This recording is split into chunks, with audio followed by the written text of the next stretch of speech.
Ganito lang ang Friday naming dalawa. Dahil mamaya pa ang klase niya, alauna. So, may papakita ko sa inyo na ito. Ginawa niya to kahapon. Bali, picture niya yan. Tapos, may sinulat siya na ito. A famous boy. Ito, English. Sinulat niya na. A famous boy who is in the paper. Tapos, yung mami niya ay isinulat yung word na yon sa Korea. Ito yon, Korean. Kasi yung mami niya ay marunong magsalita at magsulat ng Korean. Tapos, yung daddy naman niya ay sa Chinese. Ito yung sa Chinese, sinulat ng daddy niya. Tapos, yung sa akin naman ay Tagalog. Pero yun din yun, yung word na sinulat niya na a famous boy who is in the paper. Ay, yun din yung sinulat namin. Kaya sinulat ko dito, isang sikat na batang lalaki na nasa papel. Ewan ko kung anong naisipan niya at ginawa niya to kahapon. Tapos pagising ko ay pinasulat niya sa akin. Tapos meron siyang ginawang mga design.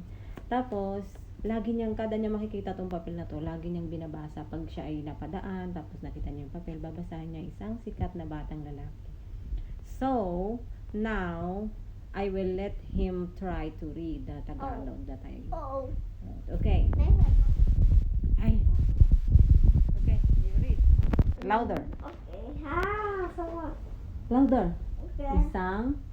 Isang sikat na batang lalaki na nasa kape. Wow, very good. Very good. Okay, one more. Okay. Isang sikat na batang lalaki na nasa kape. Wow, very good. Kaya niya magbasa kasi tawag dito, ano naman letters. So, kaya niya. Yun nga lang, medyo may pagkais lang siya magsalita. Tinuturuan ko nga to magbahay kubo Dati marunong siya magbahay kubo. Kada nasa CR siya naliligo, talagang kumakanta siya ng bahay kubo. Ewan ko lang kung naaalala niya pa ngayon. Do you still remember the bahay kubo? Yep. Yeah, really? Bahay kubo.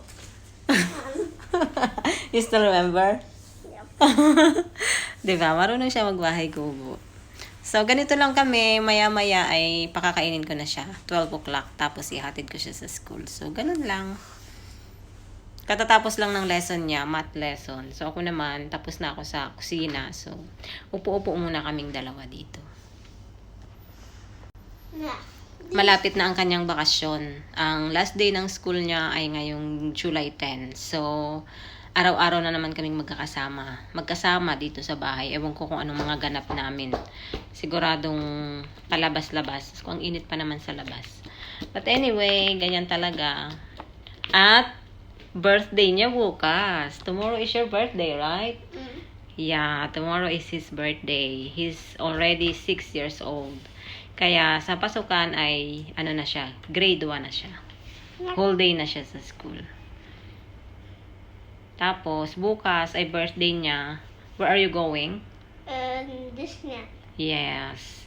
Mag-stay daw sila sa hotel sa Disneyland. Doon siya magsi-celebrate. Don't have friends? No.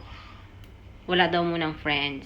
Kasi last year ay nasa Pilipinas ako nung birthday niya ay meron siyang party. So, ngayong birthday niya ay wala daw muna yatang party. Parang sila lang munang mag-anak. Tapos, mag-stay sila sa Disneyland para manood ng fireworks. Ganon lang. So handsome. So handsome baby boy.